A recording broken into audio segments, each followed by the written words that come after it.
Édition Fatou Abdou Ndiaye Fall, la technique est assurée par Mohamed Thiam, Mohamed Touré. Bonjour et bienvenue. Madiambal Diagne débarqué d'un vol d'Air Sénégal.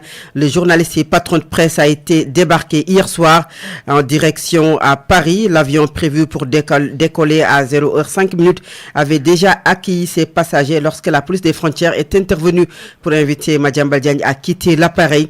Et ce matin, le journal Libération nous informe que dans le rapport de la CENTIF, Madiambal Diagne et la société étrangère Ellipse sont sous le coup d'une information judiciaire. Le dossier a été confié au juge du 3e cabinet financier qui vise plus de 21 milliards de francs CFA.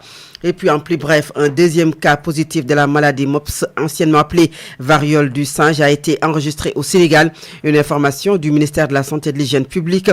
Le ministère précise qu'aucun lien n'a été établi entre lui et le premier cas, indiquant que ce deuxième cas positif est un Sénégalais résidant au Sénégal qui a présenté les signes évocateurs de la maladie depuis le 11 septembre 2025. Et puis parlons de tout à fait autre chose. Plus de 2 décennies après le drame du bateau le Joola avec plus de 1500 victimes, le souvenir reste brûlant pour ce 23e anniversaire. Les familles saluent le soutien des autorités, mais rappellent leurs attentes, vérité, justice et action forte pour préserver la dignité des rescapés et offrir un avenir meilleur aux orphelins. Elles ont fait face à la presse hier à Ziguinchor. C'est pour lancer officiellement les activités commémoratives de l'édition 2025. À Ziguinchor, la correspondance de Moussa Ndaw. L'Association nationale des familles des victimes et rescapés du Joola a lancé officiellement les activités commémoratives du 23e anniversaire du naufrage à travers un point de presse. Entre gratitude et reconnaissance, les familles ont tenu à saluer le soutien logistique et moral de l'État et ont exhorté les autorités à les appuyer notamment dans le transport vers les sites de commémoration. Cyprien Lopi est le président de cette association. Nous souhaitons exprimer notre gratitude et réitérer notre reconnaissance envers les autorités de la région de Ziguinchor. Leur accompagnement, leur professionnalisme et leur démarche participative et inclusive n'ont ménagé aucun effort pour la bonne réussite de cette 23e commémoration. Cet engagement exemplaire est pour nous une source de réconfort et de motivation. Nous saluons l'appui considérable de l'État pour la réussite de cette commémoration 2025 et sollicitons respectueusement le soutien logistique et le transport des familles vers les lieux symboliques tels que Kabadio, Bassori, Djembérin et Affignam. Cet effort est un signe fort de l'engagement de la nation à nos côtés et une aide précieuse pour la bonne tenue de cet événement. Mais au-delà du souvenir, un message fort a été adressé au président de la République et au gouvernement. Les familles réclament vérité et justice sur le naufrage, le renfoulement de l'épave ainsi que la mise en service du musée Joola. 23 ans après le Joola, le dossier reste une blessure ouverte. Nous lançons un appel solennel pour que la lumière soit faite. Ce n'est pas qu'une quête de vengeance, mais un besoin fondamental de clarté pour que les familles puissent enfin trouver la paix, que la mémoire de nos disparus soit honorée. Le navire du Joola repose toujours dans les profondeurs de l'océan, tel un mémorial englouti. Nous demandons avec ferveur son renflouement afin de récupérer les ossements et les reliques. Ces vertiges sacrés sont essentiels pour le mémorial musée car ils permettront un deuil symbolique et le repos éternel de nos chers disparus. Le mémorial musée, ce lieu de mémoire et de recueillement conçu pour honorer nos disparus, tarde à être effectivement opérationnel. Nous sollicitons avec respect la mise en service de cet édifice dans les plus brefs délais et que sa gestion soit participative et inclusive. L'association insiste également sur la nécessité d'une prise en charge psychosociale complète et durable pour les rescapés, ainsi qu'un accompagnement spécifique pour les orphelins afin de faciliter leur insertion professionnelle. Autant de mesures qui, selon les familles, donneraient un véritable sens à ce devoir de mémoire. Entre recueillement, plaidoyer et appel à l'action, ces commémorations rappellent que le Joola reste une blessure vive, mais aussi un combat pour la justice, la dignité et l'avenir. À Saint-Louis, prévenir vaut mieux que guérir. Cette assertion, l'hôpital régional de Saint-Louis en a fait sienne. Des activités citoyennes ont été initiées pour sensibiliser sur les maladies. La direction de l'hôpital, de concert avec le préfet de département, ont mis l'accent sur la parole pour conscientiser les populations. À Saint-Louis, la correspondance de Paprali Louba. L'hôpital régional de Saint-Louis, sous la supervision de son directeur et le préfet du département de Saint-Louis, ont initié des activités citoyennes, à savoir le nettoyage de l'hôpital et ses alentours, puis un randonnée pédestre pour sensibiliser les populations sur l'importance capitale de la santé. Monsieur Sadir Top est le directeur de l'hôpital. Un investissement humain que nous sommes en train de faire donc sous la présidence de monsieur le préfet du département de Saint-Louis et une randonnée pédestre, donc sous le thème de bien-être et cohésion sociale au service des usagers. Pourquoi au service des usagers parce que nous, dans notre politique, on met le patient donc au centre donc de tout ce qui est prise en charge, de tout ce qui est décision, tout ce qui est orientation. Parce que nous pensons qu'aujourd'hui, la prise en charge de nos concitoyens démarre par un environnement salubre, un environnement sain. C'est dans ce cadre-là que nous avons vraiment prévu d'organiser cette journée d'investissement humain pour permettre à nos patients, avant même donc d'accéder aux soins, de retrouver un environnement sain et salubre, d'autant plus que ça participe de façon active sur la prise en charge. L'autre chose, c'est la randonnée pédestre. Donc la randonnée pédestre entre dans le cadre de la cohésion sociale. Nous, dans notre vision, on se dit que l'hôpital appartient à la population. Donc on doit retourner l'hôpital à la population. C'est pourquoi on a organisé cette randonnée pédestre pour qu'on puisse avoir une cohésion avec l'ensemble de la population de Saint-Louis. Pour leur dire que cet hôpital leur appartient, qu'ils viennent ensemble, qu'on puisse travailler pour mieux développer donc la santé de la population. Toute la communauté saint-louisienne et ses autorités, qu'elles soient religieuses, coutumières et étatiques, ont apprécié ces activités et souhaitent qu'elles soient pérennes. Pape Khalilou Ba, Saint-Louis pour Solo Media Group. Vous écoutez le journal.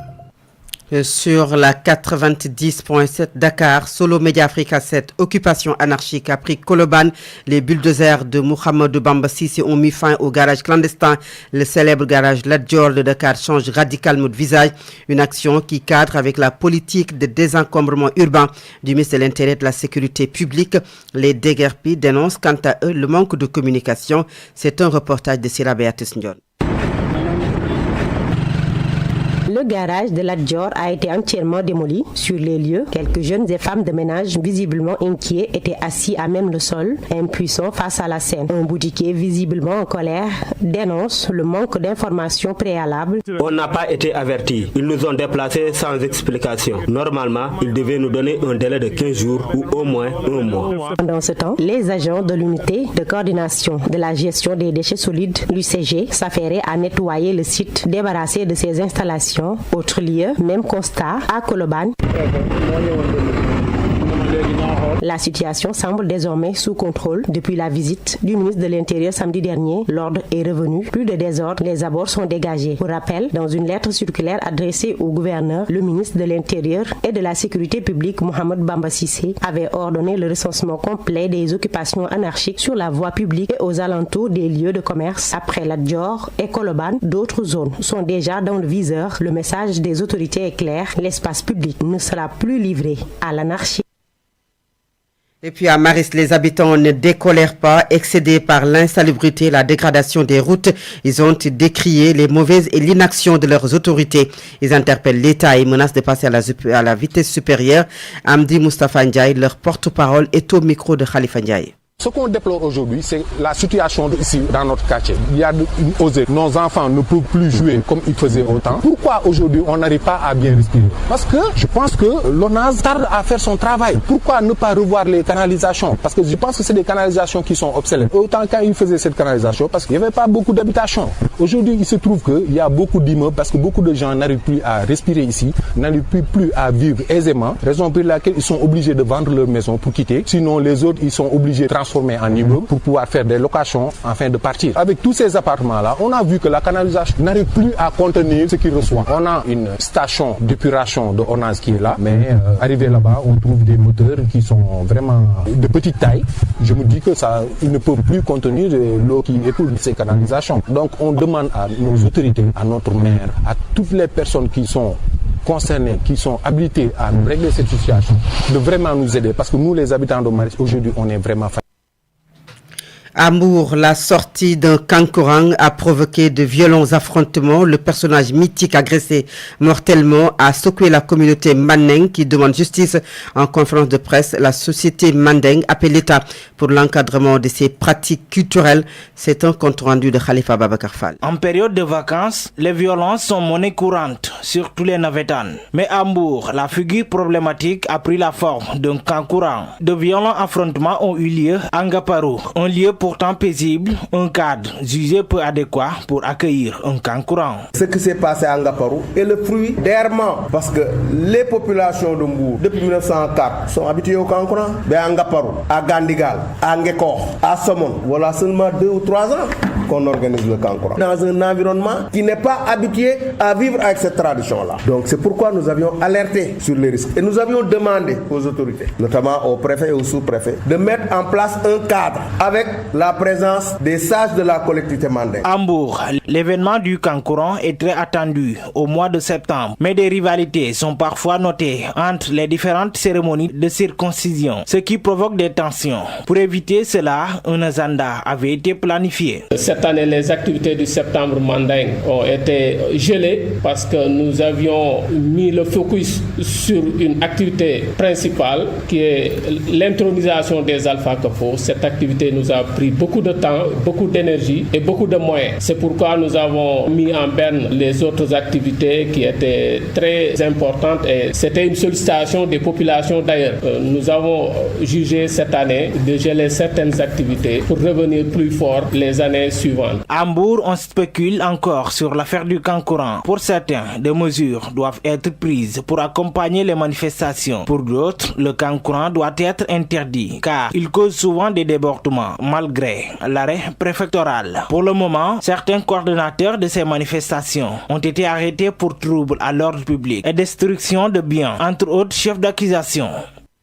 Et puis le reportage du jour, nous parlons de jeux vidéo, réseaux sociaux, dessins animés. Les enfants passent de plus en plus du temps sur leur téléphone. Entre amusement et dépendance, les enfants reconnaissent eux-mêmes les dangers. Tout de même, ils refusent de s'en priver. C'est un reportage d'Adia Aminata. Les écrans sont partout, même entre les mains des plus petits. Âgés entre 5 et 14 ans, ces bouts de choux passent déjà des heures devant les télévisions, les smartphones et tablettes. Que pensent-ils eux-mêmes de cette immersion numérique? Moi, je vois tout le temps des vidéos étranges que je ne connais pas. Je ne sais pas est-ce que c'est de l'espagnol, des bourbour patabim. Mais moi, ma mère me dit souvent qu'il faut éviter l'écran. Ça fait mal aux yeux. Souvent, je vole le téléphone de ma mère pour regarder les dessins animés. Mais ma mère, elle vient chaque fois récupérer son téléphone. Elle me dit que l'écran n'est pas bon pour les enfants. Moi, je regarde trop les écrans. Mais ma mère me interdit tous les écrans.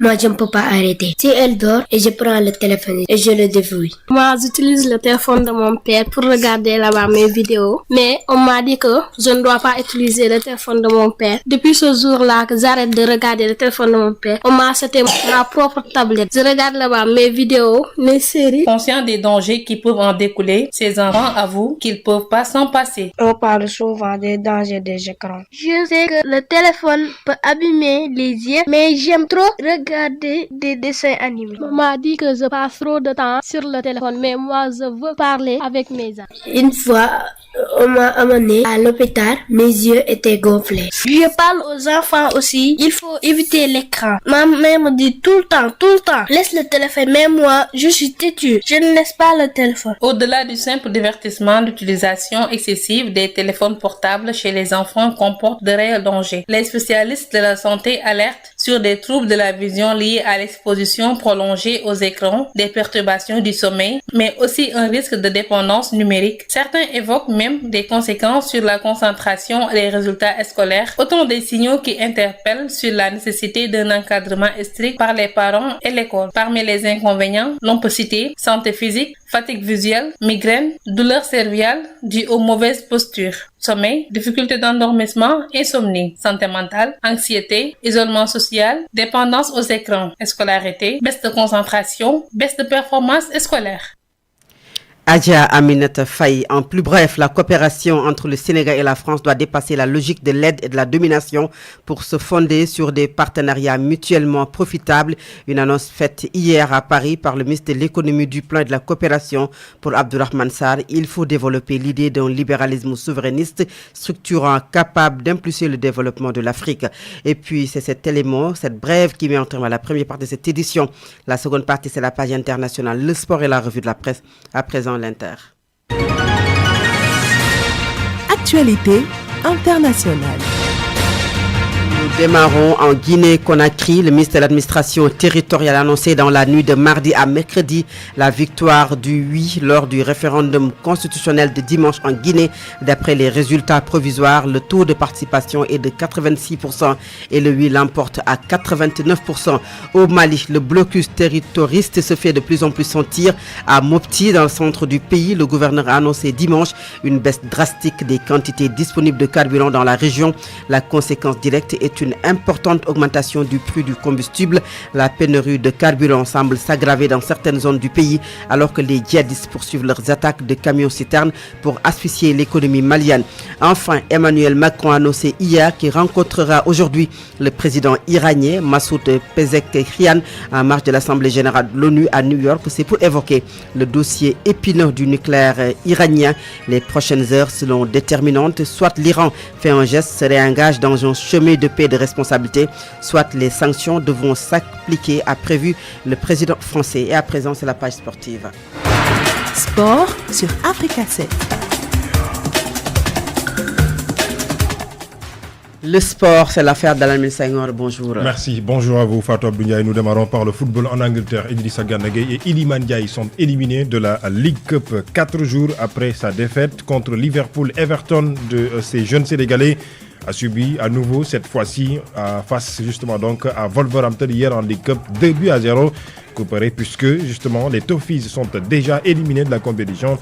Everton n'ira pas plus loin que le troisième tour de cette League Cup 4 jours après justement cette défaite contre Liverpool. Et bien, en attendant donc la suite du championnat en Angleterre, sachez que les jeunes Sénégalais, il s'agit de Idrissa Gana Gueye et Iliman Ndiaye, avec leur club Everton, sont mêlés à 3 donc reprises entre compétition en compétition individuelle, 86 kg, 100 kg et plus de 100 kg.